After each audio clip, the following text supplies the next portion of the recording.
कभी मत जाना रीवा, वो जगह मौत से भी बुरी है, समझी तुम? और चलो अब नाश्ता करो और स्कूल जाओ। रीवा नाश्ता कर कर स्कूल चली जाती है। जिमिन सोच में रहती है कि रीवा को वो हवेली क्यों दिख रही है। जिमिन और रीवा डिनर कर रहे होते हैं। खाना खाने के बाद वो सोने के लिए अपने अपने रूम में चले जाते हैं।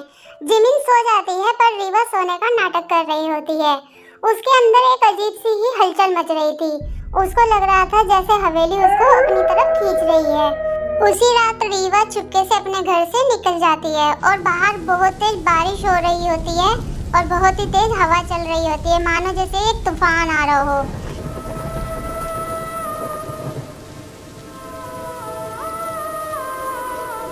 रीवा जैसे ही चल रही होती है उसको लग रहा होता है कि उसके हर एक कदम पे कोई उसका नाम ले रहा हो। रीवा, रीवा। रीवा जैसे ही हवेली में घुसती है उसको एक पुरानी सी तस्वीर दिखती है जिसमें जिमिन और शुगा होते हैं और उस तस्वीर के नीचे लिखा होता है love never die, it just waits. तभी एक आवाज आती है, रीवा। रीवा जैसे ही पीछे मुड़कर देखती है तो उसे एक रोशनी के बीच एक आदमी की परछाई दिखती है। वो और कोई नहीं शुगा होता है, लेकिन अब एक आत्मा के रूप में शुगा रीवा के सामने आया था। आप कौन? मैं तुम्हारा पापा हूँ रीवा। रीवा ये सुनकर रोने लग जाती है। पापा, आप वापस क्यों आए? क्योंकि बेटा तुम्हारे अंदर वो श्राप का हिस्सा है जिसे तोड़ना भी बाकी है। रीवा ये सुनकर डर जाती है। श्राप? हाँ, जो खून मेरी मौत के वक्त हवेली की जमीन पर गिरा था वो कभी सूख नहीं पाया। जब तक तुम उसे मिट्टी में मिलाकर उस कुएं के पानी में नहीं फेंक दोगी तब तक ये हवेली शांत नहीं होगी रीवा। रीवा इतने सुनते ही एक दिया और एक कटोरा मिट्टी उठाती है और उस हवेली के एक अंधेरे कमरे में चली जाती है। उस कमरे में रीवा के सामने एक ब्लैक शैडो आ जाती है। ये शैडो किसी और की नहीं बल्कि जिन की होती है। जिन वही लड़की है जो पहले से ही इस हवेली की रक्षा कर रही थी। तुम शुगा की बेटी हो? हाँ।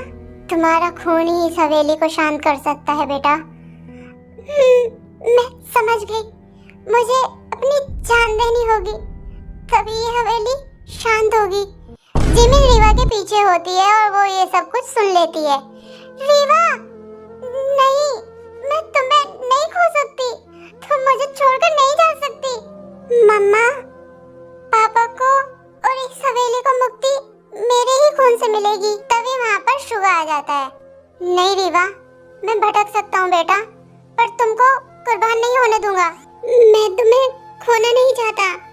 रीवा रोते हुए बोलती है। पापा, जब प्यारा मरे तो मैं भी अमर रहूंगी।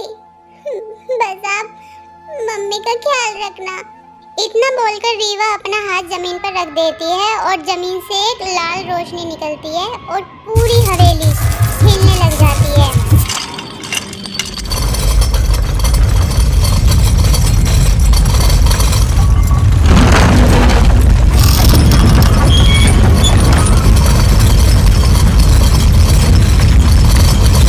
अभी अचानक से एक जोर का प्रकाश होता है और सब कुछ शांत हो जाता है। जिमिनी ये सब देखकर बेहोश हो जाती है और तभी सुबह हो जाती है और हवेली मिट्टी में मिल जाती है। जिमिन बेहोश थी लेकिन उसके सामने रीवा और शुगा दोनों खड़े थे। अब आत्मा के रूप में नहीं बल्कि प्रकाश के रूप में थे। मम्मा, मम्मा उठो। मम्मा, रीवा, मम्मा उठो। देखो हम आजाद हैं। अब कोई श्राप नहीं है, सिर्फ शांति रहेगी। रीवा, मैं कैसे रहूंगी तुम्हारे बिना? शुगा, मेरी बेटी का ध्यान रखना। जिमिन, हम दोनों तुम्हारे पास ही हैं, तुम परेशान मत हो। इतना बोलकर वो दोनों एक चमकती हुई रोशनी में गुम हो जाते हैं। बस हवा में एक आवाज गूंज उठती है। Love never die, it just change form. Shimla में एक नया अनाथालय खुला था, Riva home for the lost. Jimin उसका नाम अपनी बेटी के नाम पर रखती है। रात को जब बारिश होती है तो उस अनाथालय के चारों तरफ चमेली के फूलों की खुशबू हल्की हल्की आती है। जिमिन रीवा को भूल नहीं पा रही थी, वो हमेशा उसको याद करती थी। जिमिन रीवा को याद कर रही होती है, तभी सारे बच्चे जिमिन के पास आते हैं। मैम, मैम, हमें लगता है कोई हमारे सर पर हाथ रखकर बोल रहा है, मत डरो, प्यार यही है। एक नई सुबह होती है। जिमिन की जिंदगी अब Rewa home for the lost के आसपास घूमती थी।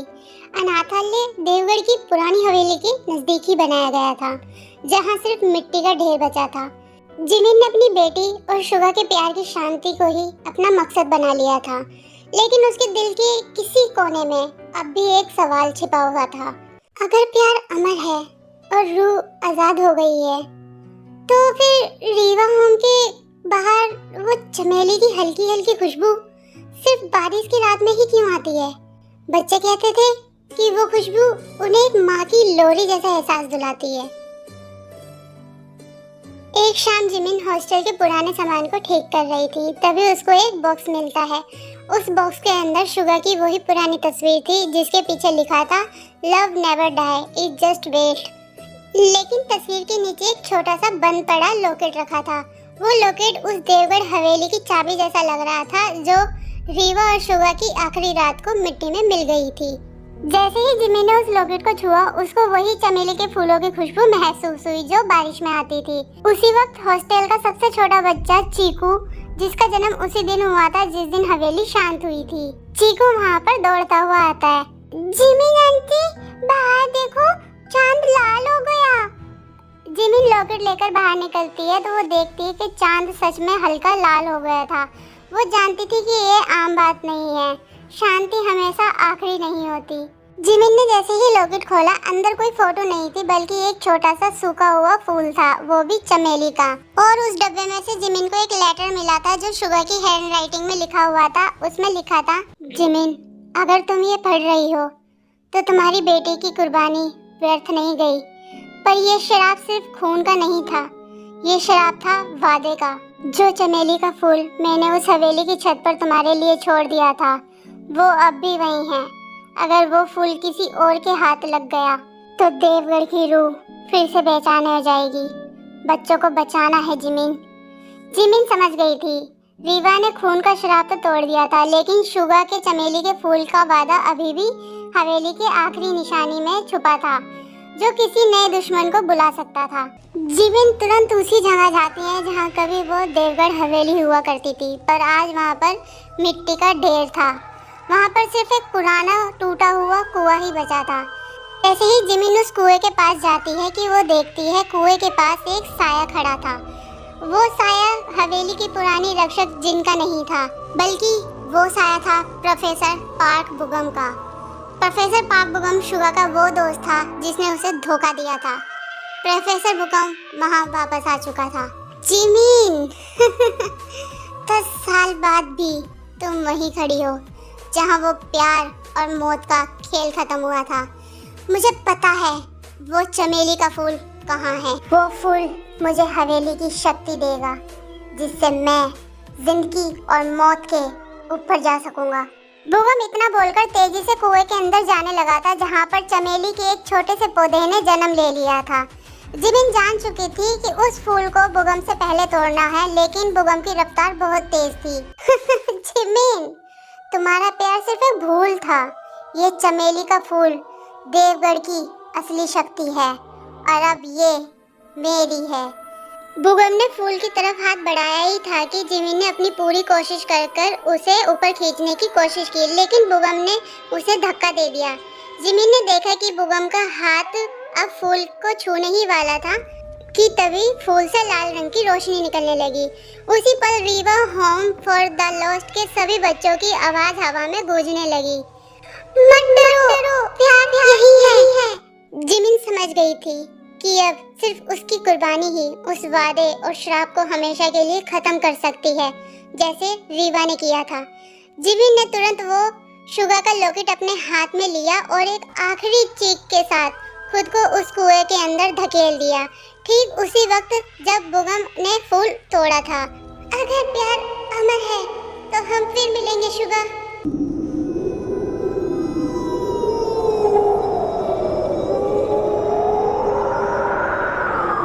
जैसे ही जिमिन का शरीर कुएं की गहराई में गिरा, उसके हाथ में पकड़ा लॉकेट चमेली के फूल पर और प्रोफेसर के हाथ पर जाकर गिर गया। फूल और लॉकेट जैसे ही जिमिन के खून से मिलते हैं, उनमें से एक तेज नीले रंग की रोशनी निकलती है। जैसे ही वो रोशनी प्रोफेसर बुगम के शरीर को छूती है, प्रोफेसर बुगम का शरीर आग से जल उठता है। वो बहुत बुरी तरीके से तड़प उठता है। एकदम से प्रोफेसर बुगम के शरीर से एक इतनी तेज रोशनी निकलती है कि उस रोशनी में सब कुछ तबाह हो जाता है, सब कुछ खत्म हो जाता है।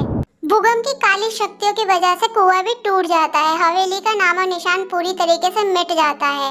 वहाँ इतना सब कुछ होने के बाद भी एक ऐसी शांति होती है कि जैसे मानो कि यहाँ कुछ हुआ ही नहीं था।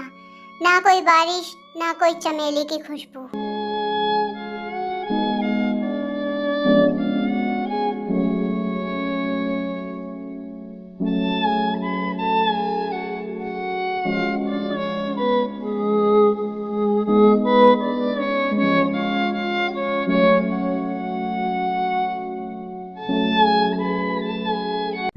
Watching this video army. आपको ये वीडियो कैसी लगी मुझे कमेंट करके ज़रूर बताना। और आई एम रियली सॉरी कि बहुत दिन हो गए वीडियो नहीं अपलोड करी थी, पर दरअसल क्या हुआ था ना, मुझे थोड़ा सा फीवर हो गया था, तो उस वजह से मैं एडिटिंग नहीं कर पाई। I am really sorry.